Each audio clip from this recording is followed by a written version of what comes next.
we covered what courtrooms are, and they are actually vessels in dry dock, and you're entering foreign territory, and the judges are supposed to be moving as or acting as fiduciaries, but they're actually taking jurisdiction as the captains of their vessels. That means they're the king of their vessels. And all they want to do, and this is quite important, this is where the real information comes. This is where the stuff that why they do this, make it more real. The courtrooms are essentially there to remove commercial energy from you guys on an individual basis or on a tribal level or entire countries, and use the courtrooms as a conduit to take it back to the people that do not have any creative energy or any commercial energy. The only way that I can give value to my fictional money, that is printed money or fractional money, is to give you some of it, enough of it, for you to, for example, if you're a farmer, to develop your farm much further where it's now productive. In other words, you have converted the money, the fictional money, the paper money, into something that is real. Yeah, into commodities, as he says. And then to remove as much of that commercial energy, anything up to 80% more, and then use that building, the courtroom, as a conduit to the people that do not have the ability to create things. From what I have gathered from the people that have had meetings with these people is that they lack creativity. From what Russell told me, Russell Gould that is, these people are xenophobes, the ones that own the UPU and the ones that control the IMF or the IMF family, xenophobes. Xenophobe, this is not what you think it is. It means the fear of a stranger. To the conscious mind, they gave you another understanding, the fear of Jewish people.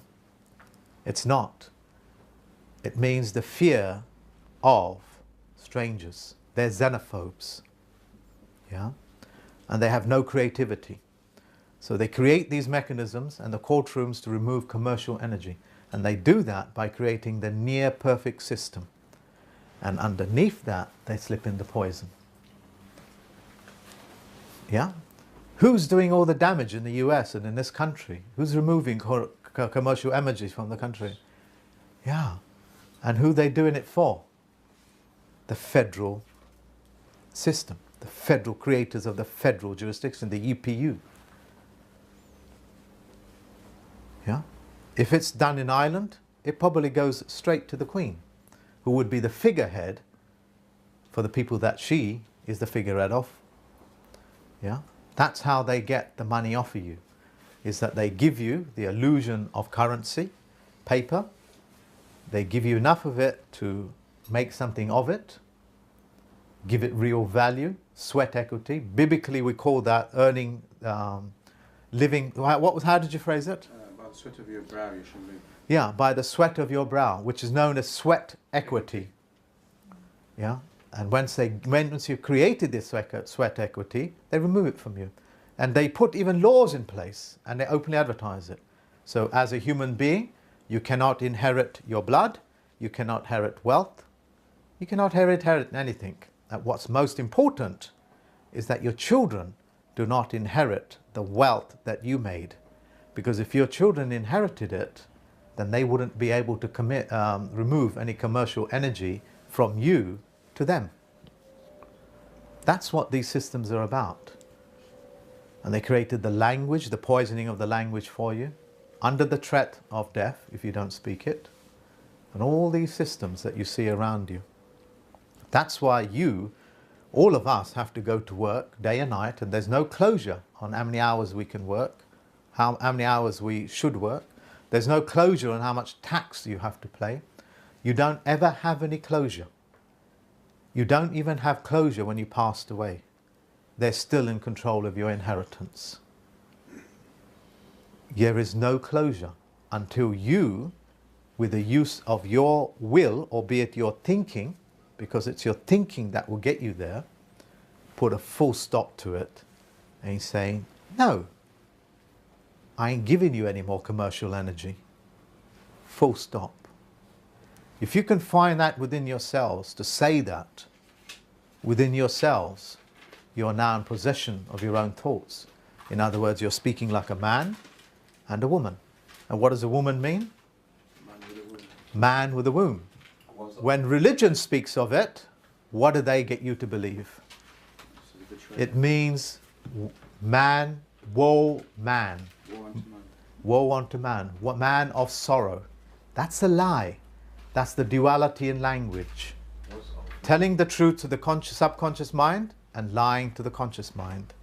A woman is supposed to be a sorrow person. Ain't going to happen anymore, is it? Now that we know the language, you created dualities. And where you created no dualities, you've created hundreds and thousands of words, meanings for just one word. Yeah? We know what they are, so the game is over. No more removing of commercial energy. The money that I make is mine, and I will keep it. Full stop. The treaty. The treaty. On articles, that's relevant.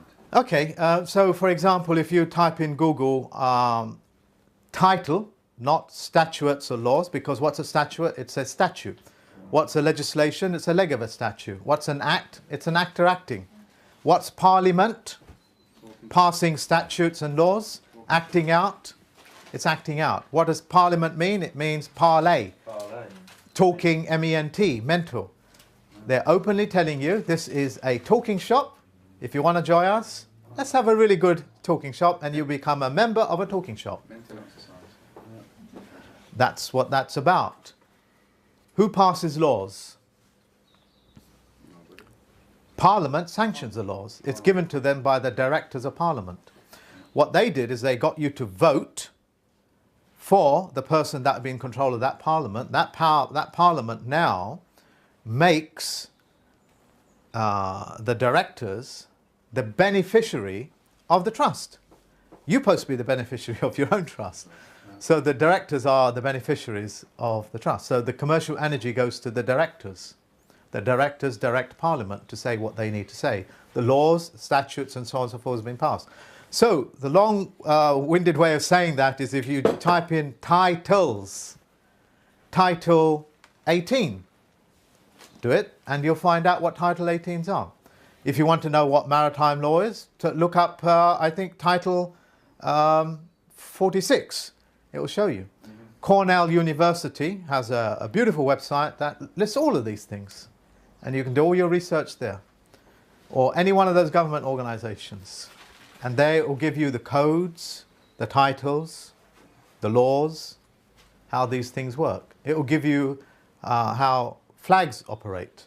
Open flags like Blue Peter. I think it means permission to land. That's what a Blue Peter flag is. Like a white flag means that I wish to make contract with him. It doesn't mean peace. A white flag with a red background means that it's target practice. Red cross. Yeah, open flags, openly telling you what they're up to. The British flag, that's a double cross, by the way. I think you guys mostly know that. Yeah. Three crosses, British flag. Yeah, look at Manly Hall. I'm working on trying to expand the book to what it originally was, because it was supposed to be all the works of how the language works, neurology works, the flags and so on and so forth. So I'm trying to put that words back in. The only person that has the true copy of it is David Wayne Miller. He's got the original. He's keeping it. So I thought to myself, since he's taught me so much, it's taught me to put the words back in that they took out and take out the words that they put in. Why can't I do that with Manly Halls? Yeah, so that's one of the things I'm working on. The other thing that I'm working on still, because I need to record it into the Bureau of Facts and Weights and Measures, is the expansion of the Earth. And that's just a simple calculation that any Earth scientist can perform. But it will take about a month or so to make those calculations final and to put notary signs on it. So notify it with the thumbprints, with the stamps, and send it off. So you've done a document which you want the public to be aware of, or notice to the public. Yeah. Can you go to Bureau of Weights and Measure and register as a fact? If it's a fact, gold is a fact, atomical numbers are facts, I'm a fact. Your birth certificate, your certificate of your birth should be should be listed in the Bureau of Weights and Measures because you're a weight upon the earth, albeit you're a weight on the earth. What they did is they robbed you of it. Yeah. So you can. So when he enters into your world, when your son enters or daughter enters in the world, they enter as a fact. Okay, that's the power of Can it. you then use that in a court case to establish a fact which the court can't then challenge because the fact. That's what I'm working on. It's probably an original thought that I have, but instead of doing it for a person, I thought I'd do it for the entire planet. Yeah, because you live on the planet. Same principle on a larger scale. Yeah. How you publish documents of this nature is to put it on Facebook or any open social media website because they created all these mechanisms for you so you can, yeah, created for them, created by them for you. It's in the public, it's been Yeah. introduced. Yeah, like search engines, for example. Google will give you all the information, most of the information that you need, but if you want to refine it, you have to go back to what the original search engines was. Which they call torrents. Yeah. Job of Google is to rob you of the torrents because torrent went looking for every computer on the planet for the information that you asked. Yeah, where it had no censorship, but they robbed you of that. So they gave you a central server, a library system. Yeah, so that is that. I'm not Sorry, clear go on. why you denote such significance to the possibility that in line, as I understand it, in line with the expansion or accepted expansion of the universe, that the world must therefore also be expanding, and if so, to my mind, it would probably be by a microscopic amount. And why is it significant to actually make or refute this theory? What's important about it? The language that we speak in is in the language of scarcity. Oil is scarce, water is scarce, the air, I'll answer your question in the full. The air that you breathe is scarce, everything is scarce, everything is going to run out, even the space that you live on is going to run out.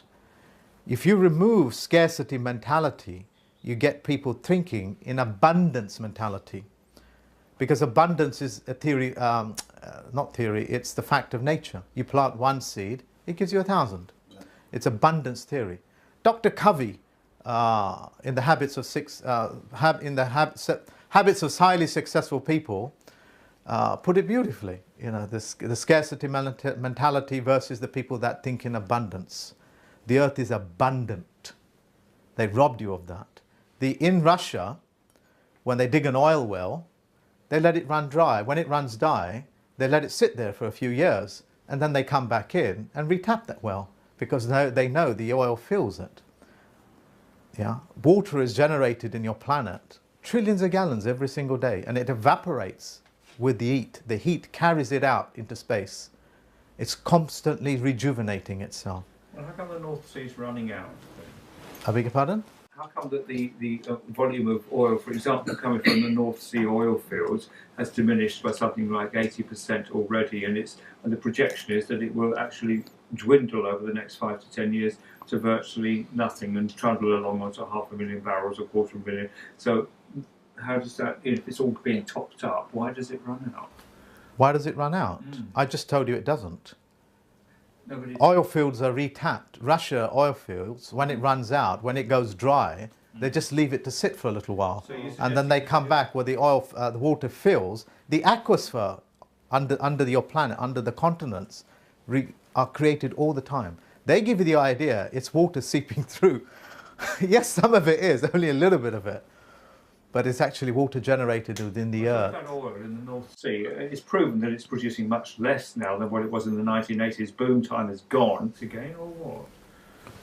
What I'm saying to you, it is that it is absolutely essential that I get you to believe that the oil is running out, that I will go to any lengths that I can to go to the most remote parts of the world to give you the illusion that you need super technology, super drilling mechanisms to be able to tap that oil. When I can Google, and you can do this right now, and you should do this right now as well, geological map of Great Britain. Oh bloody hell, half the country floats on oil. and you go to Windsor, where the Queen lives, oh, there's a bloody oil well there. How the hell is that getting out? How deep is that? You ask these basic questions, oh, most of this country floats on oil. But they'll tap it from the North Sea to give you the illusion. But if you ask any farmer, if you tap the water supply from the aquifer or the oil that's sitting under your farm, the Queen come and take your land away because you only own 6 inches below the soil level, the topsoil. Is it 6 inches or 5 inches? I've forgotten. Who cares about a few inches? Huh? Fact. That's a fact. Every time these people give you this information, it locks you into scarcity. I'm expecting the oil fields to run out a little bit, yeah? Especially when you overpump it. Leave it for 10 years like the Russians do. 5 years, 3 years. Oh, and behold, there's a new pot of oil there. The aquifer is running low. Oh, leave it there for a little while. Let's come back next month. Oh, bloody hell, it's seeping. The Vikings used to take their boats to the Middle East. Did you know that? To have them corked using oil. And they did that throughout the Middle Ages as well, because the oil used to pour out everywhere in the Middle East. The Bukhara regions in the Bukhara region, I think it's called Bukhara regions in Russia, near the Black Sea. The oil is so plentiful, it pops out in bloody creeks. Yeah, it pops out of the earth. And these places have always been, traditionally, throughout thousands of years, where they would cork their boats. They would make them waterproof, and they would take it there to make it waterproof. That's the service that they provided. I understand it. You can't run out because it's the way the sun rays interact with the medium to produce this. So as long as there is the sun, and when the ray gets beneath the earth and it reacts with certain minerals, that's the net result. It might produce oil here, might produce gold there, might produce diamond there, but it's the ray, the actual sun's ray interact with that area. The way that I'm going about it is on a geological process rather than a solar process. If the solar process explains a lot, I'll bring it in. But I do need an earth scientist, any volcanologist to be able to perform these calculations. And I did have one, but we suffered sabotage in Ireland. Any person that understands the solar system will be able to perform those calculations and what happens when you expose elements to the sun's rays. Yeah, these calculations can be performed in under a month. Just as the Chinese can build a Royal Rife microscope with 60,000 magnification using silicon lenses set by gravity. A droplet of silicon lens, no grounding, no nothing.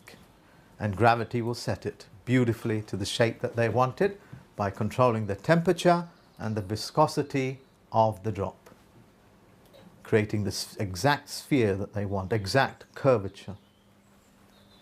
Yeah? That's the level of robbery, the level of rape, the level of torture that they've been performing on you for so long. When I was doing social sciences, I was flabbergasted when my social science lecturer said to me, "Mark, do you know how old the steam engine is?" I said, "Yeah, of course, it's the Industrial Revolution. You know, how old that is, 200 years, whatever." You know, he said, "No." He said, "It's 2,500 years old." I said, "Come on, stop all this. You're always talking nonsense, conspiracy, and so on and so forth." You know, I completely dismissed it. He goes, "Mark, do you know what a condenser? Do you know what what gave the Industrial Revolution its power? It was the condenser engine." He said, "Do you know how old? Do you know how old that is, Mark?" I said, "No, look, come on, this is just recently." He said, "No, it's 2,500 years old, because we have fossils of the damn thing on people's desks." Yeah, they had condenser engines. Condenser engine simply means that when you cool the piston filled with steam, it contracts at a greater rate than it expands. So you get a double whammy. So you get a push of the piston, and then you get a suction because the steam is being contracted when you throw cold water over the cylinder. So it goes. Yeah, that's exactly how a HHO engine works as well. A HHO engine, which is just water with electrodes in. It generates 2 parts of hydrogen, 1 part of oxygen. You put that into a cylinder, it will give you a spark, it will expand 3.5 times faster than the optimum level of petrol, and it will contract as well, so you get a double whammy. So you don't just get a puff, you get poof and an implosion as well. Yeah, they've robbed you of all of these things by just simply controlling the vocabulary. And there are vehicles that run on air and water. I'm Yeah. going to my one in the future. So when I've done with what I need to do, it's something I will look into. Well, It's interesting, I Mark, think. this is very interesting, but I have certain health problems and issues that I would like to address, and I'm very interested in what you have to say about MMS and MMS2 and DMSO. So, can we move on to that? Yeah. Shall we? No, it's all right. I mean, I don't mind sharing my health issues, and it's general procedure about the MMS and DMSO treatment anyway. Okay, so let's go with the questions. What reading material directly related to UPU would you suggest? Any? Yeah, go onto Google and just look up the power of the Universal Post Office. Look up on Wikipedia. It used to have quite a lot of information on Wikipedia, but they shortened it now. Or just come and speak to me after the seminar and I'll give you the UPU forms. Okay? The information that they give you, which I have on my desktop. Have you made any? I've got my memory stick. Yeah. Very large memory stick, I noticed. What contributions are Have Yes. you made any claims in federal court? Yeah, everything is federal. You can't help but do federal.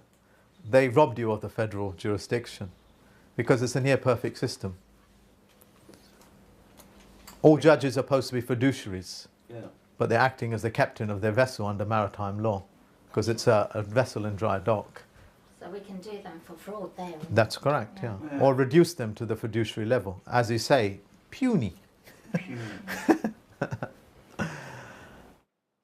than what you've already said about going into the courtroom and reducing them to Empowering them, it's honour-based, duty-bound. You're not reducing them. You're actually giving the most powerful.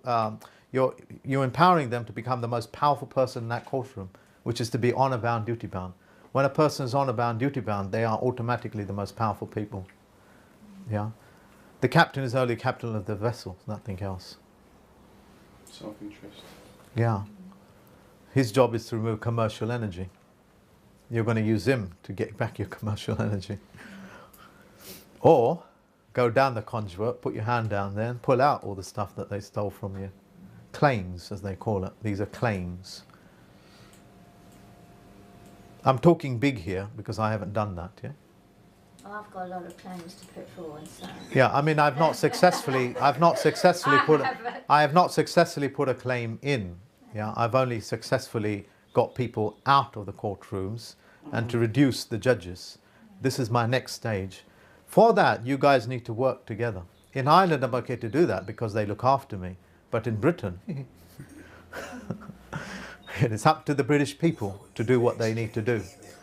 Yeah, this is the great British public we're talking about. As he pointed out, it is the great British public. Not so great, British. Yeah. Now, I mean, Great Britain is the country that treated with the UPU. Yeah. My mama called it the Great Prison. Okay, I think we are done.